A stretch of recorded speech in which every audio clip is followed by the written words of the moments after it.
Petra Rezmana. Najprej povabim besedi gostiteljico, kolegico sodelavko z Galerije Velenje, gospod Mileno Koren-Božiček, da vas pozdravi, pa da vas tudi potem še malo povabim. Ja, kako da. Lep dober večer, spoštovani, v imenu Galerije Velenje in seveda v svojem imenu pozdravljam vse prisotne, posebej še seveda akterja nocojšnjega večera, gospoda Petra Rezmana, in veseli me, da si je za ta predstavitveni dogodek izbral Galerijo Velenje in seveda jaz kot kustosinja v tej galeriji moram nekaj besed reči tudi o razstavi, v katerem osrčju se nocoj nahajamo. To je razstava valovanja linij, magistre slikarstva, grafike in oblikovanja gospe Milene Gregorčič. Pred slabim tednom smo odprli to razstavo, ki je prav gotovo v to galerijo in sploh ona kot ustvarjalka slovenskih prostor prenesla veliko dinamike in z veseljem sporočam tudi to, da je bila v lanskem letu nagrajenka Majskega salona. No in tudi ta moment je mene predvsej prepričal za razstavo v naši galeriji, za katero smo se sicer že nekaj let dogovarjali, ampak to je bila ena taka prelomna točka, za katero sem potem ta dogovor sklenila z njo in mislim, da je v tem prostoru zelo dobro zaživela, da je dejansko to valovanje prineslo res eno dinamiko.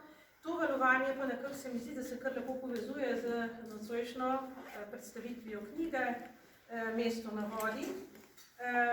Zdaj v smislu dinamike in sicer torej v prenesenem in v realnem smislu, nekako se tole zdaj ujema. In zato seveda ob nocojšnjem večeru te predstavitve želim predvsem čestitati avtorju knjige in zaželiti lep dober večer v Galeriji Velenje. Ukolikor pa bo potem še energije za sprehod po razstavi, pa vam bom na razpolago. Hvala lepa.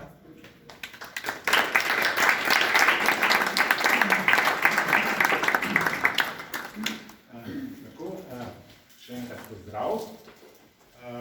Ko smo se s Petrom pogovarjali za to predstavitev njegovega 5. romana, smo si predstavljali, oziroma Petrova želja je bila, da naredimo nekakšno omizje govorcev oziroma ljudi, ki so na kakršenkoli način sodelovali pri nastajanju ali pa dokončni formi tega 5. njegovega romana. In si predstavljamo kot nekak takšen sproščen pogovor tole omizje, ki bomo potem nekaj povedali v tem romanu. Vsi so ga tudi do dobra predelali, kolikor mi je znano na tem omizju. To je ena stvar. Druga stvar, ki bi želel povedati, je pa ta, da smo se tudi pogovarjali, da je pa zaključek te predstavitve romana namenjen tudi vam, če je kakšno vprašanje, sugestija, komentar. Mnogi od vas so morda je že kjer od vas za nekaj sigurno, vem, že prebral ta roman. Roman je izšel konec preteklega leta, predstavljen je bil na Slovenskem knjižnem sejmu in ga bo mogoče tudi danes po koncu po promocijski ceni kupiti pri predstavnikih založbe Litera. Če na začetku z enimi svojimi besedami predstavim avtorja romana Petra Rezmana, je Šalečan, Gabrčan, upokojen jamski štromar, od koncu 80-ih in začetku 90-ih začetnik gibanja zelenih. Literarno pa seveda pisatelj, predtem tudi pesnik, dramatik, član Društva slovenskih pisateljev. Peter je pa tudi začetnik, eden izmed začetnikov Šaleškega literarnega društva Hotenja, ki se je nekako pred 4 leti začelo. Peter je lahko tudi še mnogo kaj drugega, za nazaj seveda, morda pa kasneje še kaj pove več o sebi, pa tako malo bolj sproščujoča stvar. Jaz sem si tule opomnil dal, da je recimo opazovalec bezga pred svojo hišo, oziroma naravnih pojavov, ki se dogajajo tam okoli njega. Ne. No, na omizje smo povabili ljudi, ki so na nek način bili ob nastanku te knjige. Najprej naj začnem zdaj mlajšo, gospo Vanjo Jazbec, komparativistko, tudi Šalečanka, Gabrčanka, po študiju na Filozofski fakulteti v Ljubljani sedaj živi v Radovljici. Nekoč je bila povezana tudi s knjižnico Velenje in s festivalom Velenje. Med drugim bila je vodja hostesne službe na koncu kot študentka. Seveda je pa se odločila za študij komparativistike, primerjalne književnosti in je že pravzaprav domača v stvarih, v katerih je to zaznamovano v knjigi, napisala je spremno besedo romanu. Naj pa še omenim, da je tudi nekdanja sodelavka revije Bukla, danes pa samostojna zaposlena na kulturnih projektih. Na drugi strani gospa moja sorodnica, lektorica knjige, slavistka, etnologinja, Velenčanka, Alenka Šalej. S Petrom je sodelovala kot lektorica že na mnogih projektih, na številnih jezikovnih pregledih njegovih ustvarjalnih dosežkov. Kot zanimivost naj pa povem, da izhaja seveda tako kot jaz, po dolenjski strani korenin tudi iz rudarske družine, ker je to ena taka rdeča nit, ta tematika, se pravi po dediju dolenjske. Morda je podatek ta zanimiv tudi stališča, da se nekateri akterji tega romana ukvarjajo z rodoslovjem, z raziskovanjem preteklosti. Ta tretja gospa, gostja omizja. Pa Manja je moja učenka. Ja, pa tudi nekako Petrova daljna sorodnica. Tako da veliko stvari bi lahko povedali še. Majhen je svet, velika je Šaleška dolina. Ta tretja naša gostja je tudi Velenčanka, krajinska arhitektka, Saša Pijano, kritična bralka in presojevalka okolja, okoljevarstvena predavateljica, aktivna tudi v Društvu krajinskih arhitektov Slovenije in klubu arhitektov naše regije, pa še kaj bi lahko naštevali. V moškem delu omizja pa seveda poleg Petra, Velenčan in montanist Boris Salobir, doktor rudarskih znanosti, ker je pa on edini, v katerem je tudi zapis v knjigi, ne samo v kolofonu, bom pa nekaj prebral od njega iz knjige. Stran 38.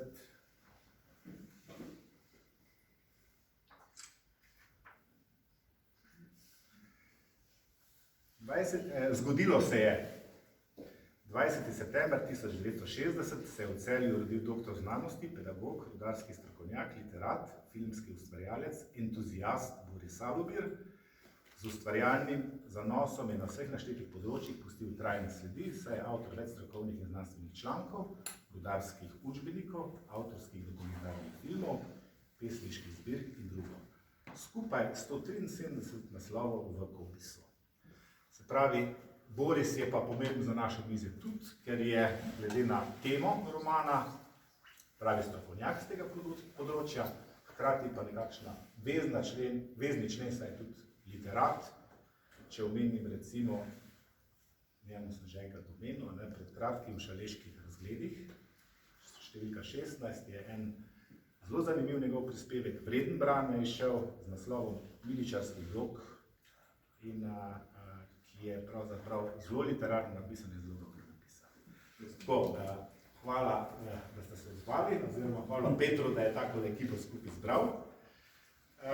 Zdaj pa, če gremo mogoče, Peter, pri tebi od začetka, od predstavitve tega tvojega opusa, teh 5 romanov, nekako da nakažeš, kako se je s tem zadnjim romanom Mesto na vodi ta opus zaključil. Omenil bi mogoče tudi to, ta opus je zelo pomemben za to naše okolje, tudi z tega stališča, ker so bili v kritiški javnosti ti njegovi romani precej odmevni. 2 sta bila v ožjem izboru za nagrado pesnika. Predtem je pa tudi ta Skok iz kože, zbirka kratkih zgodb, seveda bila zelo vidno opažena in nagrajena najvišje. Ja, dober večer. Lepo pozdravljeni vsi. in vse, ali pa vse in vsi. Najupravičujem, jaz sem želel, da bi se danes razgovora udeležil tudi Orlando Uršič, urednik založbe Litera, in to ne za manj. V 10 letih sem napisal 5 romanov, ki nekako, bi rekel, so položeni v Šaleško dolino. Vse skupaj se je pa začelo z knjigo Skok iz kože, 7 zgodb, ki je bila nagrajena s Fabulo in je šla leta 2008. In tako se je pravzaprav začela zgodba tega opusa, teh 5, vključno z Mestom na vodi, teh 5 romanov. Moram reči, da roman napisati je kar nekako, ne bom rekel, da je glih garaško delo, tako tam kaj nahrisati pojame, ampak je vse relativno težko delo. Treba je imeti lider zic, treba je vse kako leto dni sedeti ob mašini in to nekako pisati. Tako da jaz se pri teh svojih, bi rekel, mogoče že skoraj 3. življenjsko obdobje, ne bi lotil pisati romana za predal, ampak sem vseh teh 5 romanov napisal tako, da so bili v bistvu na nek način že zmenjeni založbo, pri kateri bojo šli. In če zdaj naredim čist kratek prelet, jaz sem že, ko je bila knjiga Skok iz kože s tistimi 7 zgodbami, če kdo slučajno pozna, ko je bila nagrajena, je v bistvu tistih 7 zgodb, sem za vsako od njih vedel, da bi jo lahko razvil v roman, ampak takrat nisem imel namena, da bi pisal romane. Potem me je pa v bistvu Orlando Uršič oziroma njegov kolega, sourednik Robert Titan Felix povabil, če bi napisal roman. Jaz sem pa tudi kar ustrelil, da bi ga, čeprav pojma nisem imel, kako se roman napiše. In seveda sem se potem naučil roman pisati o prvem romanu Pristanek na kukavičje jajce. Ko sem prinesel rokopis Robiju Titanu Felixu, sem nekaj eksperimentiral in rekel, zmeč to modernistično sranje ven, po bo povedal knjiga, in jaz sem res pol romana praktično odrezal, skrajšal in je takrat potem nekako tudi nastal koncept, kaj bi pa jaz pravzaprav sploh še pisal o teh romanih. In ker imajo vsi ti romani neko ozadje, sem si za vsakega od njih v bistvu rešil eno zadevo, ki me je vabila k pisanju. In če je bilo to pri Pristanku na kukavičje jajce, je bil pravzaprav v ozadju romana razpad sistema rudnika lignita Velenje in privatizacija vseh teh družb.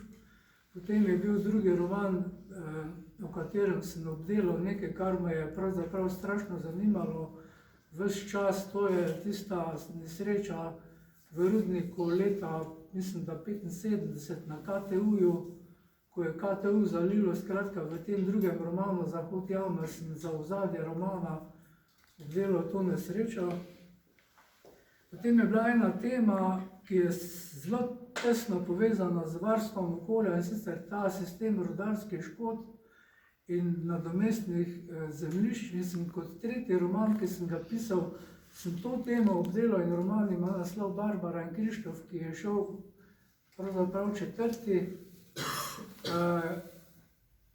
Po tem pisanju sem pa napisal roman, ki je šel pred Barbara in Krištof, to je Tekoči trak, v katerem sem pa obdelal še eno temo, ki me je strašno zanimala, to je bil pa štrajk iz leta 72. In moram reči, da ta 2 romana, Tekoči trak in Zahod jame, sta nekako, bi rekel, vzbudila dosti veliko pozornosti tudi v teh krogih, ki si delijo nagrade za romane, in sem bil za oba ta romana nominiran za nagrado Kersnik. Nekako je pa tista stvar, ki me je pa, bi rekel, mogoče, ampak ok, to bomo pol v romanu Mesto na vodi. Tako, ja.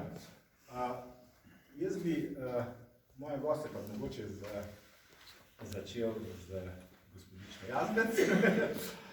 Malo pozval, kakšni so vaši vtisi, pravzaprav bi to izjavil nekaj 10 rad od vseh vas dobil, ne? kakšni so vaši splošni vtisi, pa morda mogoče še vsak malo svojega področja, recimo Vanja, kako ti vidiš ta roman, recimo v sodobnem slovenskem romanu, ne? Glede na to, da si pisala to spremno besedo, pa da si se tudi drugače na svoji poklicni poti srečevala s temi romani. Pozdravljeni v mojem imenu. Zdaj najprej mogoče nekaj v mojem vtisu. Seveda pač, čeprav nisem več tukaj stacionirana, nekako vedno spremljam, kaj se dogaja doma na literarnem krogu, tako da sem z veseljem vzela Petrovo knjigo v roke. Je pa tudi res, da v bistvu njegov prvi roman je bil v bistvu eden izmed prvih romanov, ki sem jih dobila od pisateljev v roke, ko sem začela s študijem kriminalne književnosti, kada je še malo poseben vidik tukaj zame, sploh ker s tem romanom zaključuje nekak svoj knapovski, kako on poimenuje, opus. Da je meni najbolj v bistvu ta roman pustil vtis, bi lahko rekla zaradi tega, mogoče bi mogla prej malo na kratko vsebine povedati. Kaj dela poseben tale roman je, da v bistvu je Peter malo preskočil v času in se začne roman v letu 2060, malo špekulativno, kaj bi se lahko zgodilo z Velenjem, čisto je preobraženo, poznane mesto na vodi. Ljudje se malo čudno s tubami prehranjujejo, nekako so vsi v nekem elektronskem priključku. In v bistvu ta malo futuristični, znanstveno-fantastični vidik, ki je samo ogrodje, moram poudariti, to ni srčika zgodbe. In mogoče za mlajšo generacijo, upam, da nam koga užalila, malo bolj, mogoče še malo bolj vabljiva, ker je v bistvu dosti popularna za našo generacijo ta literatura. In ker je pač ravno vod v 2060, je roman zelo potegne noter. Toliko v mojem vtisu. Zdaj, kot sodobnem romanu, tu bi se lahko veliko povedalo, jaz sem pisala o različnih tematikah, mi tudi profesorka pomagala, smo malo predebatirale. Zdaj, v sodobnem slovenskem romanu v zadnjih 10 letih, kot smo do danes, vidimo marsikatero vzporednice. Pogosto pa je, da vsi romani obravnavajo recimo neko posameznikovo izkušnjo, njegovo doživljanje sveta. Pogosto gre za neko socialno, eksistencialno stisko, borbo, bitko z zgodovino, v iskanju samega sebe, svojih korenin in tako naprej. In vse te teme bi lahko nekako direktno ali posredno našli v tem romanu. Recimo notri najdemo enega od junakov Iztoka Videtiča, ki je desna roka zloglasnega direktorja premogovnika. Nismo nad njim čisto navdušeni kot bralci, ampak vseeno vidimo, da recimo on raziskuje svojo družinsko drevo in tako naprej. Potem njegova hči Melita si močno želi nekaj pripadnosti, želi si družino. Enako potem je sin Jure in tako naprej. Zdaj, kaj pa dela Petrove romane drugačno od vseh ostalih, je v bistvu to, da je v vseh 5 vedno osredotočena na vododarstvo oziroma to industrijo v Velenju, kako ali drugače. In v bistvu to je rdeča nit, ki določa vse te junake. In s tem v bistvu so romani zelo aktualni in angažirani za tiste, ki poznajo njegovo pisanje sploh, pa vsi prebivalci te naše doline. Za njih zelo atraktivno, ker lahko v bistvu prepoznajo marsikoga, marsikatere trenutke in tako naprej. To mogoče bi zaenkrat povedala. Mogoče sam tu skočim, da zaključim prejšnjo, ki se zdaj veže na to, kar je Vanja povedala. Izhodišče za ta roman je bilo vprašanje, kaj bi se zgodilo z Velenjem, če bi bilo Velenje postavljeno pred tak izziv, kot je bila vas Družmirje. In zato je v bistvu postavljen roman v prihodnji čas, v letu 2060, ko zanesljivo ne bo več rudarstva. Noter v romanu je pa en kup črnih scenarijev, stvari, ki jih mi poznamo, iz vsakodnevnih težav tukaj, ki se pojavljajo. In v tem romanu se vse te, bi rekel, črni scenariji uresničijo, zato da se lahko celo Velenje nekam prestavi, v moji knjigi namreč. zanimivo so tudi primerjava teh časovnih rokov.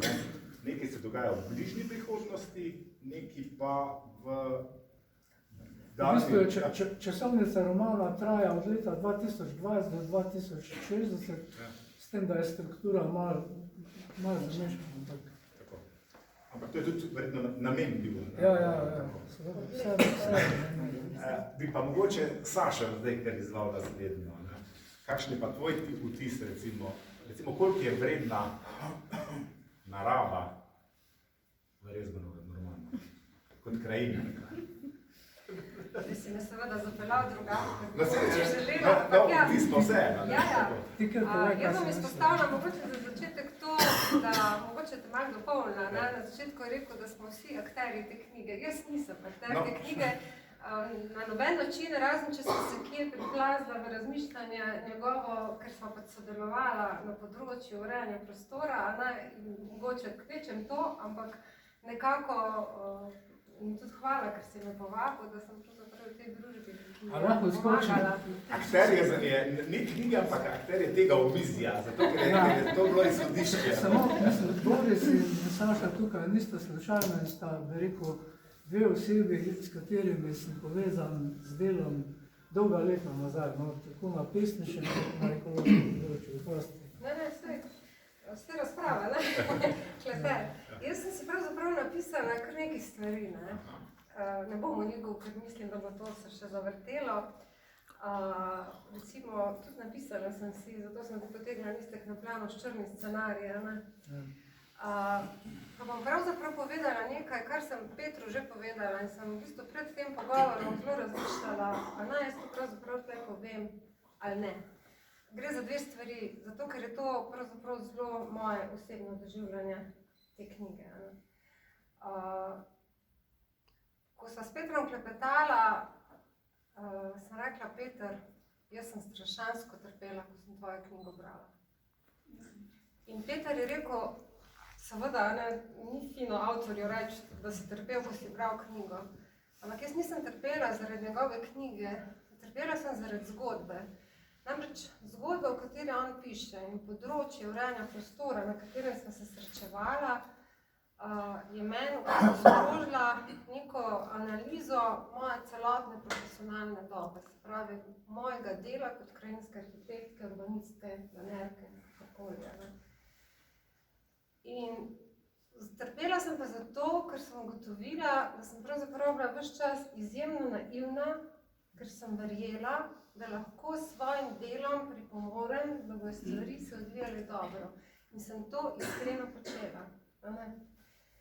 In dejansko mi je moj vtis v tej knjigi, seveda ne vtis nekega strokovnjaka za področje literature, ker so tle pač drugi za to tle, da to pravzaprav na nek način neke vrste futuristični zgodovinski roman, futuristična zgodovinska zgodba, ki v bistvu se ves čas igra z resničnimi dejstvi, z resničnimi dogodki, z resničnimi osebami, ki jih sestavljaš, a ne v vseh teh glavnih akterjih zgodbe so se meni kar sestavljali različni ljudje v eno in isto osebo.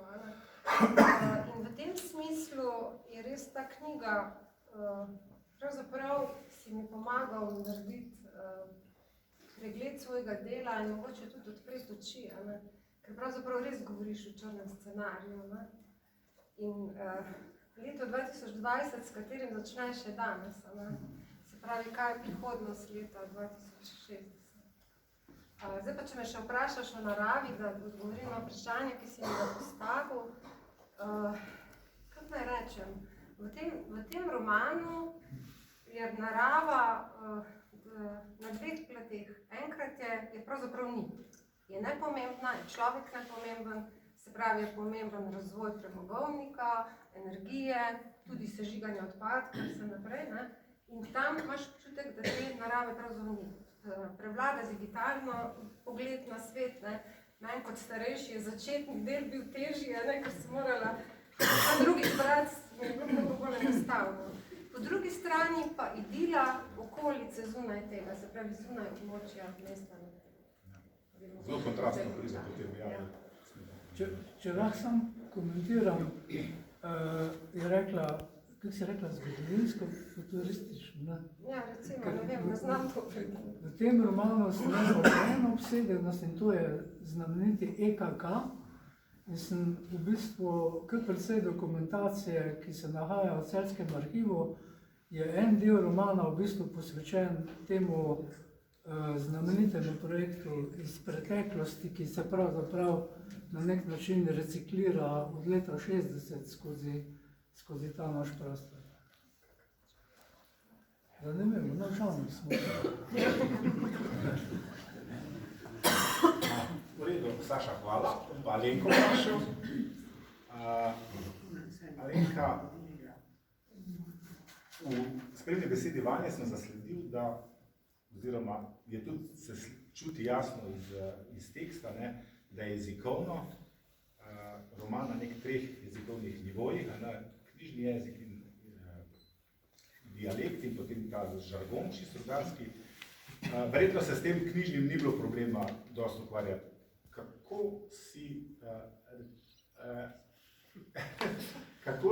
Kako sta reševala pa te probleme z velenščino, to je ena stvar, in druga stvar, kako ti vidiš, mogoče še tako medklic, ker si pač veliko teh njegovih del, romanov.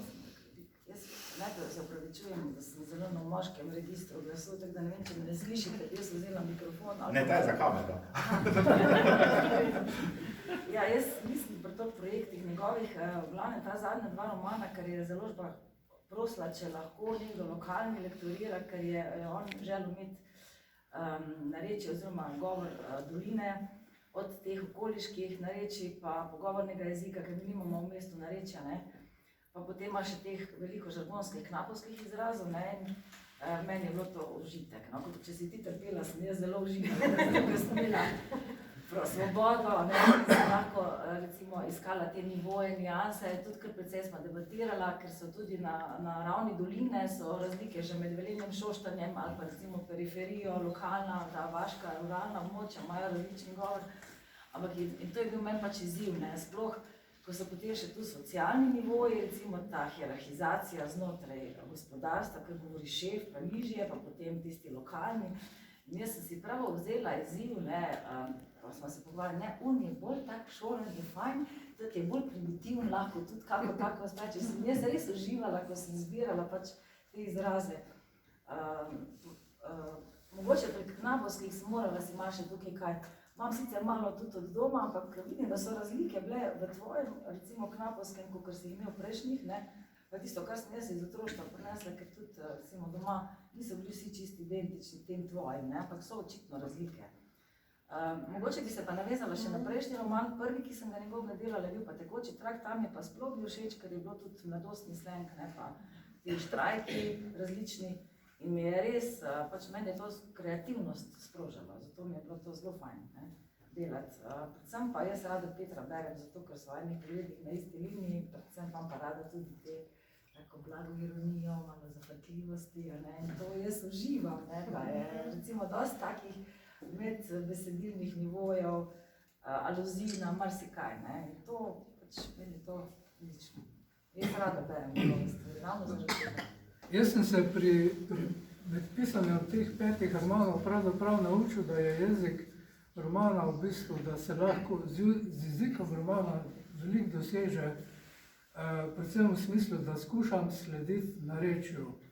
Se pravi, jezik, v katerega se rodimo, ni slovenščina, ampak je naše narečje. In jaz se seveda spomnim časov, ko sem bil majhen, ne zdaj,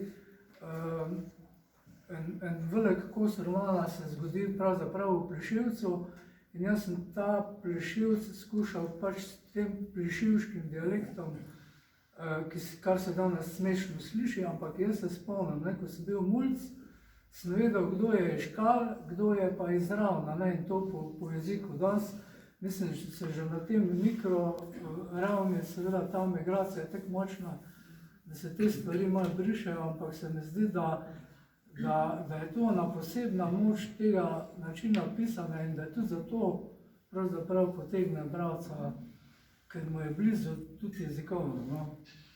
predvsem za lokalnega bralca. No, Ja, se mi zdi, seveda, da je ja. sijajno, da bi moral vsak Velenjčan te knjige brati. Moram pa reči, da sem to knjigo pisal, mislim, da prvo od teh romanov, da sem ves čas imel že v mislih, da sta dva nivoja bralcev, no, da sem imel v resnici ves čas pred očmi to, da bi rad, da bi to knjigo s posebno pozornostjo brali Velenjčani, no, kot drugač, in je bojo ziher brali bistveno drugač, kot je bral en, kar za druge knjige ne bi mogel No, reči. sej, če sam to dopolnim, ja, jaz bi absolutno mislim, da je to obvezno branje vsakega iz te doline, se pa veselim dialoga s kolegi iz drugih prostorov, kako bojo reagirali na ta roman. To je pa moja večna dilema, recimo, ne, ko se sprašuješ, če hočeš ti neko stvar spraviti ven, ne.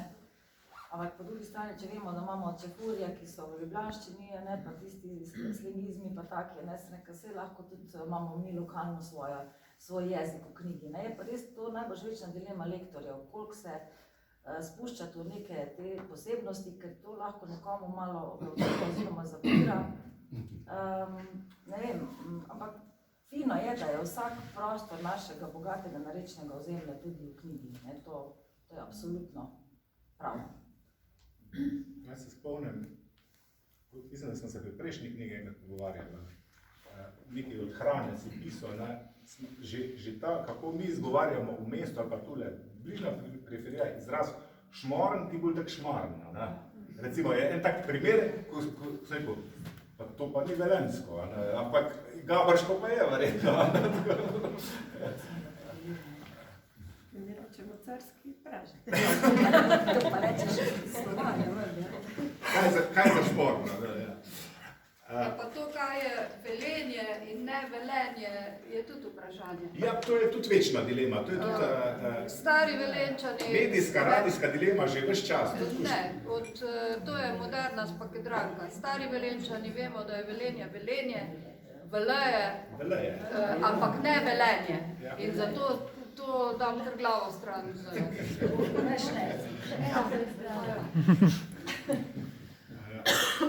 No, pa smo še pri Borisu.